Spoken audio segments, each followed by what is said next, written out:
ফাহমিদুল মাঠে নামলেন, অ্যাসিস্ট করলেন, রাকিব বল পেয়ে গোল করলেন, আর তাতে হংকং এর থেকে পয়েন্ট ছিনিয়ে আনলো বাংলাদেশ। ঘরের মাঠে যা করতে পারেনি টাইগাররা, হংকং এর মাঠে তাই করে দেখালো হামজা, সুমিত, ফাহমিদুল, রাকিবরা। হংকং এর বিপক্ষে বাংলাদেশের এই সমতা নিয়ে বিস্তারিত থাকছে প্রতিবেদনে। এএফসি এশিয়ান কাপ বাছাই পর্বের ফিরতি ম্যাচে হংকংয়ের বিপক্ষে মাঠে নেমেছিল বাংলাদেশ। মঙ্গলবার কাইতাক স্টেডিয়ামে প্রথমার্ধে এক গোল হজম করে পিছিয়ে পড়েছিল টাইগাররা, তবে দ্বিতীয়ার্ধে রাকিবের গোলে সেই গোল শোধ করে বাংলাদেশ। ফলে হংকং থেকে 50,000 দর্শকের সামনে থেকে পয়েন্ট নিয়ে দেশে ফিরছে জামাল ভুঁইয়ারা। মূলত ম্যাচের 32 মিনিটে পেনাল্টি থেকে গোল পায় স্বাগতিক হংকং। দুই দলই সাবধানী শুরু করেছে। প্রথম 10 মিনিটে বলার মতো কোনো আক্রমণ করতে পারেনি কোনো দলই।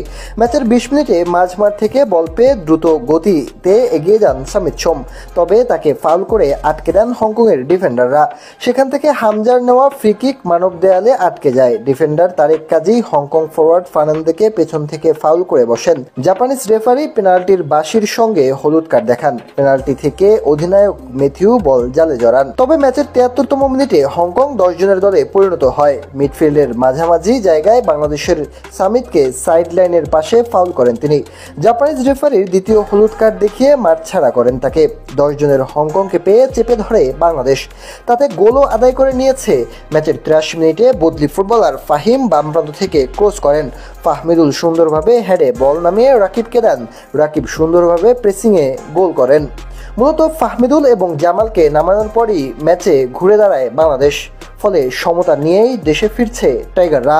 অন্যদিকে আজ জাপানের বিপক্ষে হেরেছে ব্রাজিল দল। সেখানে বাংলাদেশি ব্রাজিলের ভক্তদের জন্য কিছুটা হলেও স্বস্তি বাংলাদেশ ফুটবল দলের এই সমতা।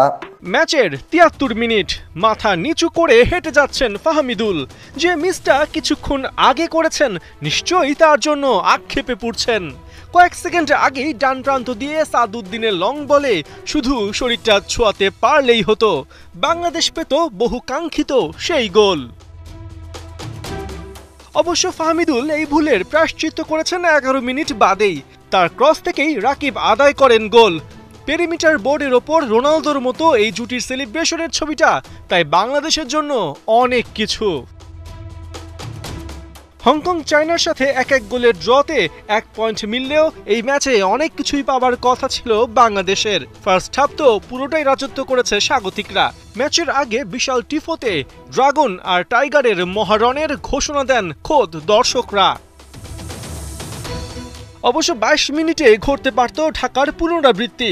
ডি বক্সের বাইরে থেকে ফ্রি কিক পেয়ে যায় বাংলাদেশ, কিন্তু এবার আর হামজা গোল করতে পারেননি। তার নেওয়া শট হিউম্যান শিল্ডে লেগে ফেরত আসে।